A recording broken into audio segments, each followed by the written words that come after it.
نحن فرحين ننام وناكل ونشرب ونستريح وهم يموتون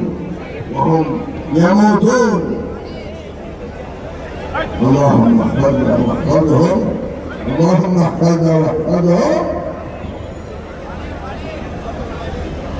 বাংলা বলতে চাই বাংলা বলবো আমরা আজ এমন সময় উপস্থিত হয়েছে যেখানে আজ গাজাতে মানুষকে এভাবে পশুর মতো হত্যা করা হচ্ছে।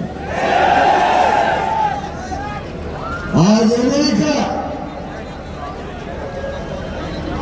গাজার মুসলমানদেরকে ধ্বংস করার জন্য ইসরায়েলকে উৎসাহ দিচ্ছে। আমরা জানিয়ে দিতে চাই এক ফোঁটা রক্ত আমাদের শরীরে থাকা পর্যন্ত গাজাকে আমরা মৃত্যু দিব না। জীবন দিয়েছে আরো যাবে। মানুষ মরণশীল আজ হোক কাল হোক করতেই হবে। আমরা মুজাহিদের মৌত চাই, আমরা সিগাল কুকুরের মতো মৌত চাই না। ঠিক আছে, যারা আজ আমাদেরকে প্রতিবাদ করতে হবে। আজ গাজার মুসলমানরা বাচ্চারা বাপ হারা মা হারা, আর তারা ঘর হারা সংসার হারা, তাদের খাওয়া জুটছে না, তারা পাতা জাল দিয়ে খায়। এই অমানসিক অত্যাচার তারা করে, আল্লাহ কিন্তু তাদেরকে ছাড়বে না। আজ হোক কাল হোক যারা ইসরায়েলকে সমর্থন করে যাচ্ছেন, আপনাদের উপর আল্লাহ লানত নাযিল হবে কোনো সন্দেহ নেই। আমরা চাই আজ আমরা ঐক্যবদ্ধভাবে তার বিরোধিতা করবো। রাজি আছি ইনশাআল্লাহ।